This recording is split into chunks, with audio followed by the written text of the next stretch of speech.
The relationship with my daughter's father changed from being a positive relationship to a pretty controlling and scary one. He needed to know where I was going, who I was going with, what we were going to be doing.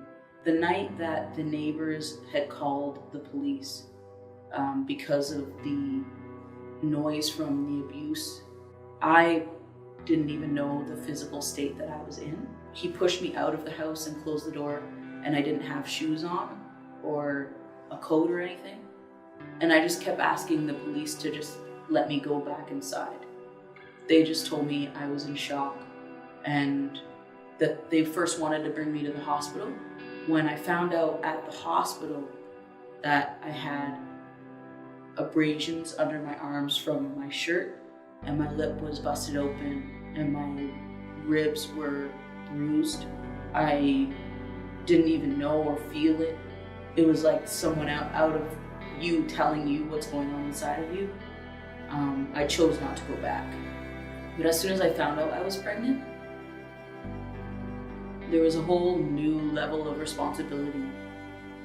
I was 16 when my marriage was arranged, and I left Afghanistan, came to Canada. And everything changed from there for me. And soon after my marriage with my ex-husband, he became very abusive, and I had no family, and that's where I lost, and I didn't know where to go. At the age of 16, I had my son, and he was everything to me. I was a mother now, and I was scared, where am I going to go? What am I going to do?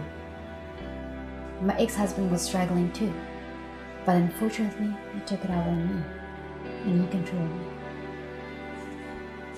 He never allowed me to work. Then I started learning English.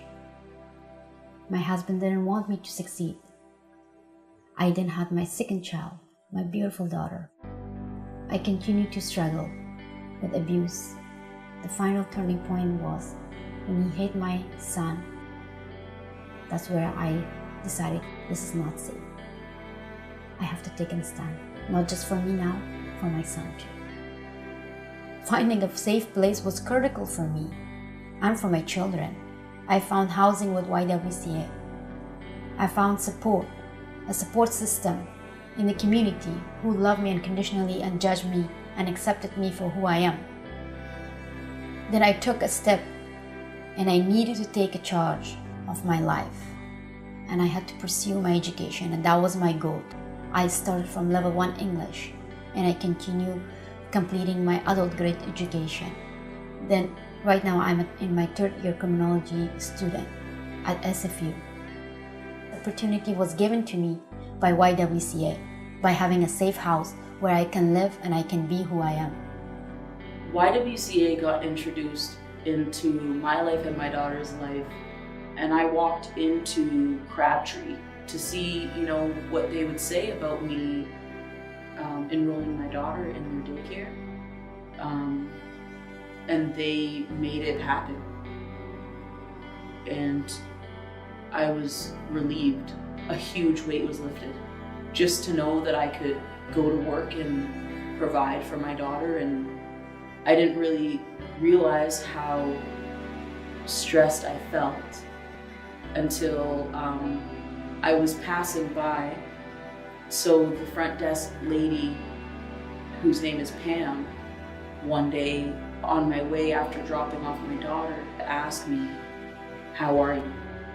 And I literally just verbally vomited on her and was just like, yeah, I'm a little tired, and I get up and I go, and it's tiring, and I just feel like I'm not left with enough energy to hang out with my daughter.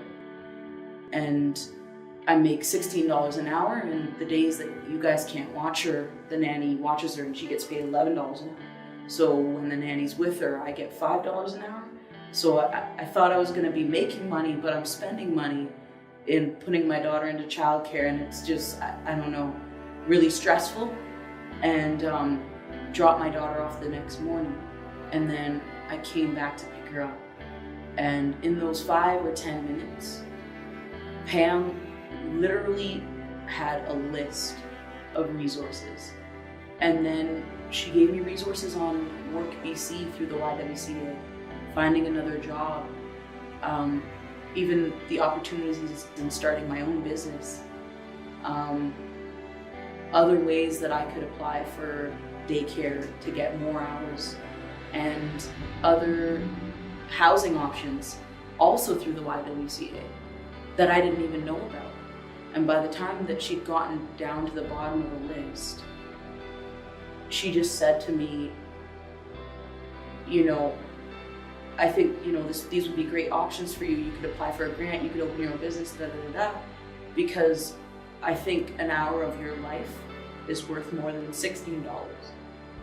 And that's when I was like taken back, because even though I thought I was just racing past them and that no one could see me, she saw me and she saw how hard I was working. And it totally changed my perspective. And I was relieved. A huge weight was lifted. Challenges that I experience in being a single mom with my daughter is mostly just wanting to be an amazing mother for her. Other than that though, she's like super bright and so considerate, and she's a huge light. Like, she emanates light. You can't overlook that. And that's what adds levity to the challenges of being her mother as a single mother. The YWCA, the way that Crabtree Corner changed my life, it gave me back my independence. Hopefully my story has inspired you guys or touched you guys in some way to reach out and help those who are in need of help. Doesn't matter. They're men or women, or they're different genders. We're all human at the end of the day, and we need to help one another. That will take us way farther and make community stronger. Thank you.